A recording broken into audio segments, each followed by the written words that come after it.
Good morning. Good morning. How's everybody doing? Um, so I'm thinking of having the next few videos for the rest of the week talking about education and the education system. But I'm going to start with my story, right? Please excuse the dirty windows. They're going to get cleaned sometime today. Um, I'm standing because I didn't quite run. I had to do interval runs, so I'd do like a sprint and then walk, sprint and walk with a lot of walking in between because my legs are stiff. I haven't done my stretches, so you know, I was trying to stay injury free but still go out for a run. So I'm going to be standing a lot today just to make up for that walking, right? People are waking up earlier and earlier now. You know, you leave at 4 a.m. and you're still seeing people out there. So, I'm seeing more and more people out there. So, might have to wake up earlier. But yeah, education. I think the reason it's important is this generation is confronted with some serious challenges, right? When it comes to education, I have a kid. I have nieces, and this is a question that we are, confronted with. Do we take them to traditional schools? There's a lot of bullying there. There's a lot of negative influences in schools today, right?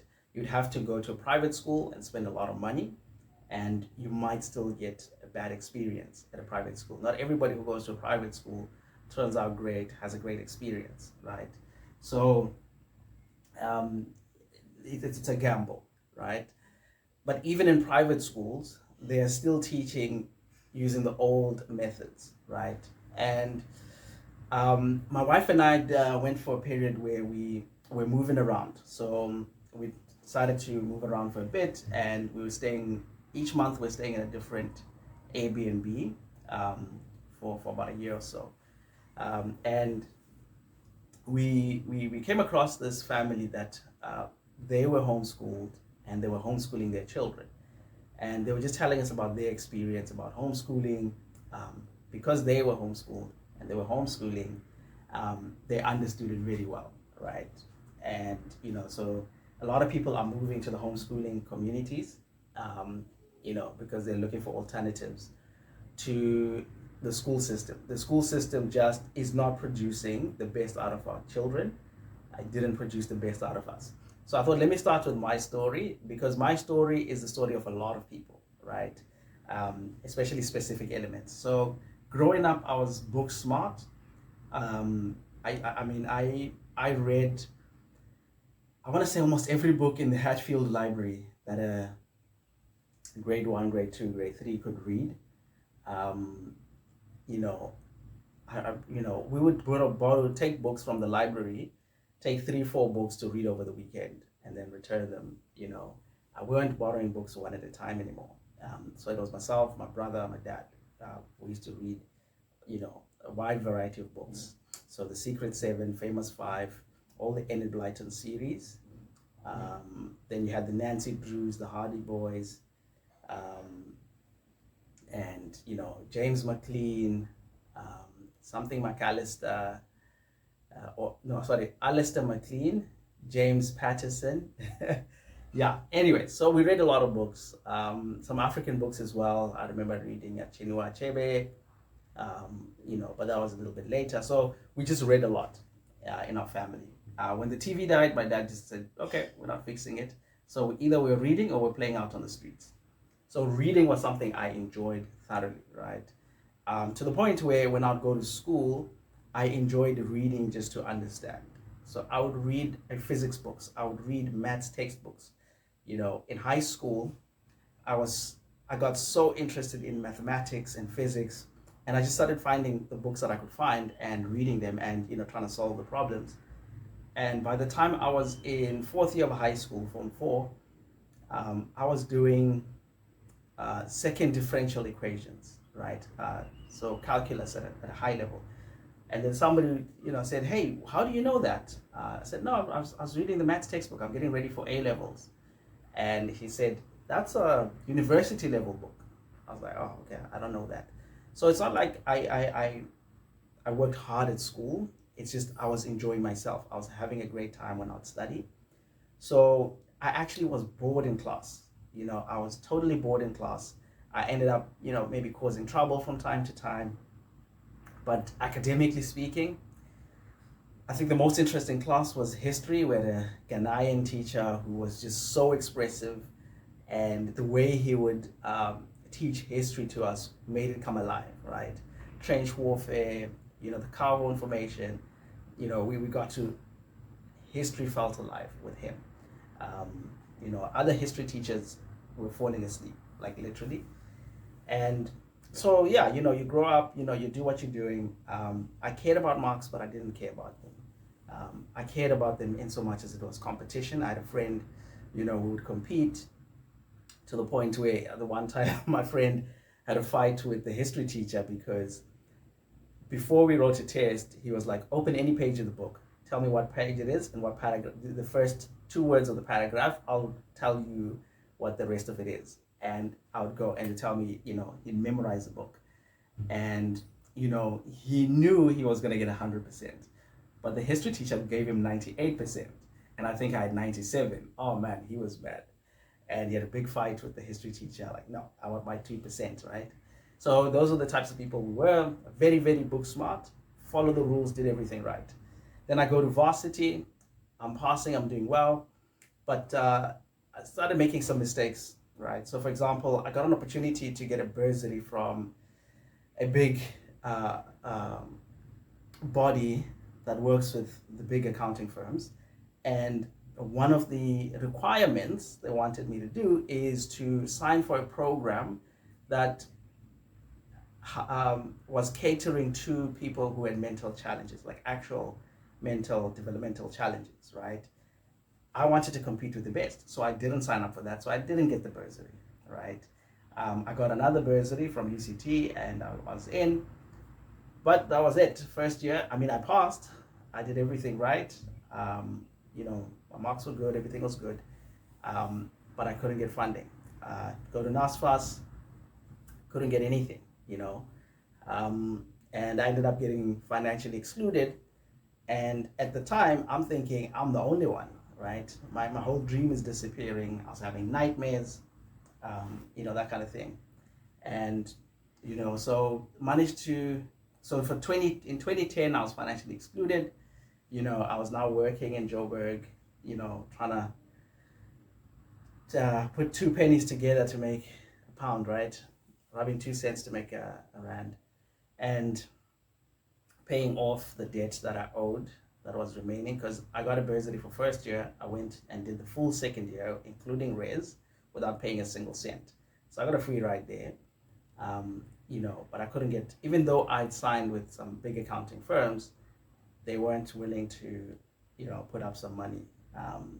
And, it was quite devastating because I would hear other kids that I'd been with at this big accounting firm talking about how they didn't need the bursary, but they just got it to be with the firm, right? To sort of guarantee a place in the firm. And, that was devastating. When I came back, right, I managed to, through my job, I managed to find somebody who was willing to pay. So I got a sponsor, they paid my fees, full check, everything. I went back, it's on my alarm. Apologies. So went back, and so I'll go back, but now I got my last year's fees paid. That's when the accounting firm I was with at the time kind of chipped in, and they paid most of my tuition to be at Varsity. Now I just needed to pay for myself to be at Varsity, and to get food and clothing and all of that, right? I was on my own. My parents couldn't afford even to send me money for food, right? So, so I was there, working jobs, but to sustain myself, I had to work. I was working like not the graveyard shift, the night shift from 6 p.m. till midnight. Then you take the last bus, and hopefully you get the last bus back home. So you're getting home around 1 a.m., 2 a.m., and then you start in class at 8 till 4. Because now I was doing second year, third year, So classes are full day. If you're lucky, you're starting maybe 9, 10 and finishing around 2, 3. But for the most part, I was finishing around 4. So basically from 4, take a bit of a break. I get to work to be to start at 6. And it just became difficult to sustain long term, to be working like that and then trying to study and keep up with your studies, because going to class isn't enough when you're doing business science, right? You need to do your extra study after school. And so I ended up over the next few years. So the first year that I was back, I passed just enough, and what did they say? I had to motivate to get back, because they're saying, hey, you didn't pass this one. So, I forgot the exact circumstances, but basically I had to motivate to say, bring me back, let me write a test or something to pass to get back in.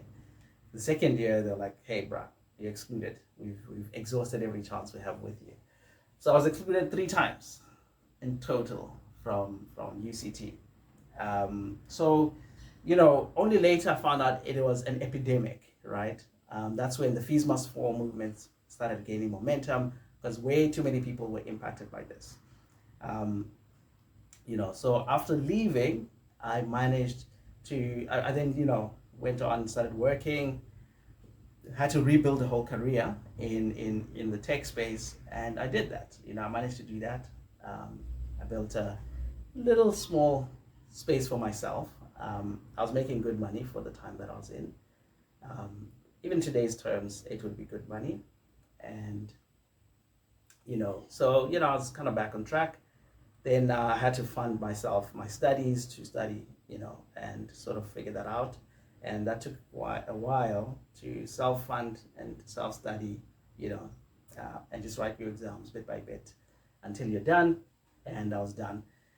And now that I'm running my own accounting firm, I'm a registered tax practitioner. I've got a practicing license, and you start marketing yourself. You start marketing your businesses. You really realize that was a waste of time. All of that turmoil, all of that, a complete waste of time. A complete waste of time. I'm speaking from my own experience. A complete waste of time, right? If I'm hiring today, I don't necessarily need you to have an accounting degree, right? I need you to be teachable. I need you to be willing to learn. You have a voracious curiosity yourself, right? To learn. I need people who are vocally self-critical, right? You're able to say, oh, I made this mistake, right? I need people who can adapt, can learn, So if you're vocally self-critical is important, because if you're not going to be able to voice out and say, I made this mistake, you're going to be hiding it and playing those games. I'm just not willing. So it's more of your character, right? And then those types of things. The rest you can be taught. You can absolutely be taught. And what you learn on the job, it's almost like you throw out of the window what's in school. And when you need the knowledge from school, you can look it up. You can Google it. You can ask ChatGPT or Gemini, right? So in today's terms, you absolutely don't need all of that time. What you actually need is to develop your character as a person for what it is that you want, right? And for me, I think I should have spent more time around other entrepreneurs, actually learning what entrepreneurship is about, because the other businesses that I did in the past, they were always word of mouth, people that I knew that ended up being my clients, right? I'd never actually marketed a business before. And learning about marketing, learning about branding, you start having to do things like this, put out content on YouTube about yourself and all of that, to build a brand so people get to know you, what you're about, right? As they come into your orbit, you put out this content so people get a feel for you, right? It becomes a filter. People who are not attracted to you and who you are and what you stand for, they'll just avoid you. And people who are will be gravitated towards you. Then that's a filtering process. You don't have to deal with people who don't fit your personality, your brand, who you are as a person, right? And then that's great, So when I look at it, it was a complete waste of time. I think the tools that we need now when we're raising our children is, as parents, we now have to develop different types of skills, because the programming that we have from our parents kind of kicks in. When a kid is at the age to start going to creche, you have this push to say, I have to take my kid to creche to meet other kids and, make friends and that kind of thing, have their own social life going, even if they're not going to go to school, even if you're not going to take them to a proper school, right? Nowadays, there's online schooling, there's homeschooling, there's homeschooling. You can have tutors come over, and then there's online schools. Yeah, you can actually have a school that's fully online, so they just log in on the computer. You just need to make sure they're logging in and they're doing what they're supposed to, but the school is, they're in an actual class, online class, and then you have your traditional homeschooling. So there are many options out there, and from the homeschooling communities that we've spoken to, a lot of the people who were raised as homeschoolers, they finished their matric way before, right? Some of them would end up going to a school just to spend the last few years, amongst other kids and that kind of thing. But in terms of the academics, they were done long ago, right? I was ready to write my exams and sort of go way before the time came. I just had gotten into a rhythm of now, okay, cool, I just play around, and I gotta study for the final exam type of thing. But I was more than ready to write every exam a year before. Every exam that I wrote from the second year of high school, I was ready to write it the year before. I was always a year ahead, right? And when I say a year ahead, I mean, I would be reading the question banks, right? And doing the questions a year prior. So I was ready, I was the kind of guy who would correct the maths teacher and I would be correct, right? So not a lot of people are going to be like that. That's not going to be their world. But even when I look at other people who are, better with their hands, school doesn't unearth that, right? It doesn't give them the tools to be able to now go to a technicon and become a mechanic and become an electrician, a plumber, right? An artisan or something. And we just need to relook this whole thing, Let me end it on this. So I remember when I was doing economics, and they would say ceteris paribus, then they'll give you their theory. And I'll say, no, that doesn't work. And they'll say ceteris paribus means holding all things constant. I'm like, okay, cool. So we suspend everything else for this thing to work. And I remember thinking to myself, when are we going to unsuspend everything? Because in real life, this is actually what matters, right? So they say there's perfect information in the market. There's never perfect information at any given time, ever, right? Only a few people have access to real information. The rest of us, we get the crumbs that are out there, right?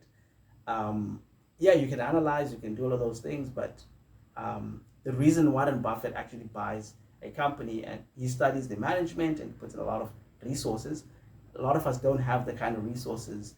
Even if you have a portfolio, right, you can't be spending that much money on analyzing the management and investigating them before you invest in a company. It's just, unless you're a venture capitalist, right? But if you're just a person who wants to put their money into shares, you're going to put them on the stock market and just kind of hope for the best, right?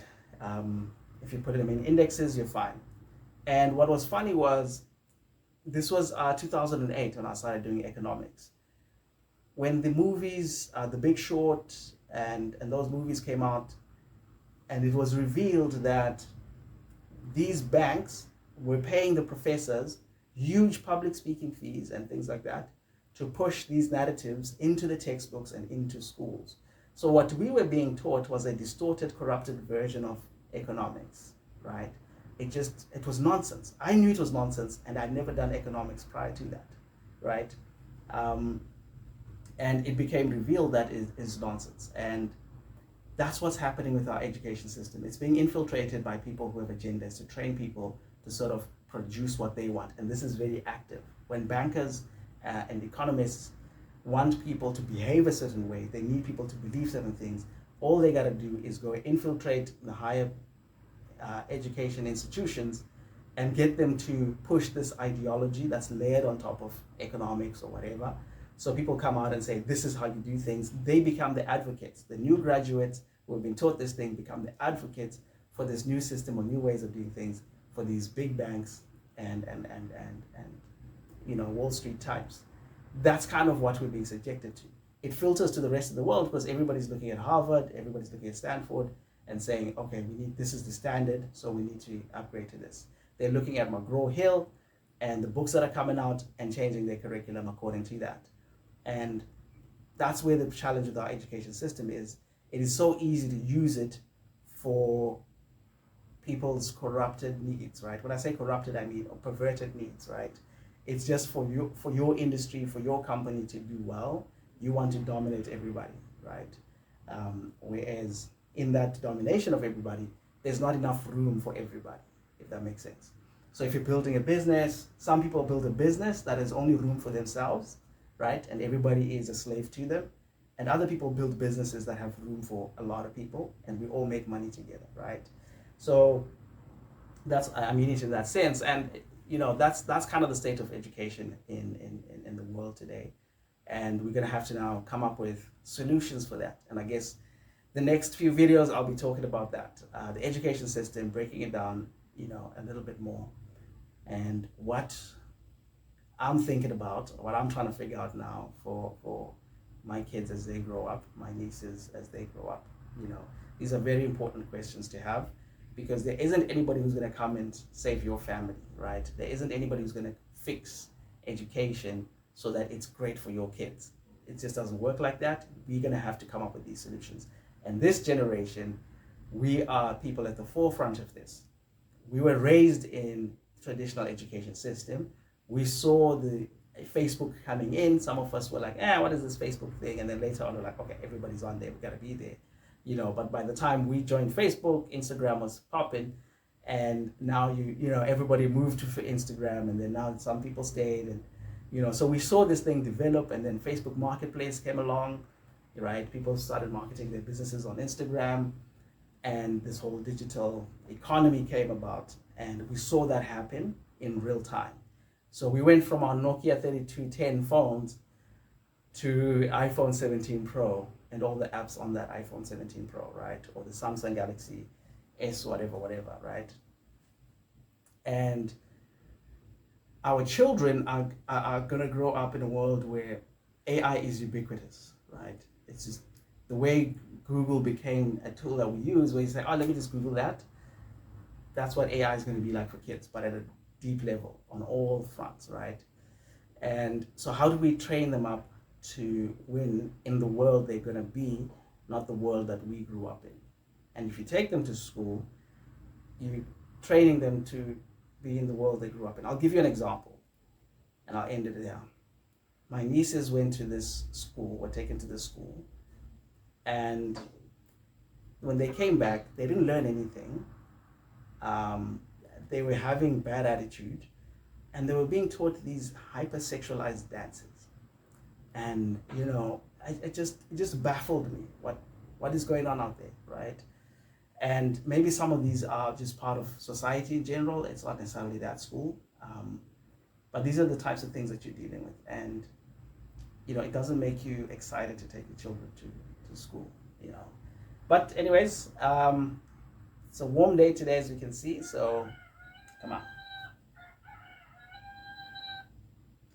Okay, I'm actually late today. It's 6 a.m. now, so I gotta go. But great chatting to you guys. Tomorrow and the rest of this, let's maybe talk about solutions. I always like to end with solutions, and rather than just talk about problems. It's good to talk about the problems, clarify what the actual problem is, but you have to get to the solution, right? So I'd like to talk about solutions as well, and we'll do that tomorrow. Cheers, guys.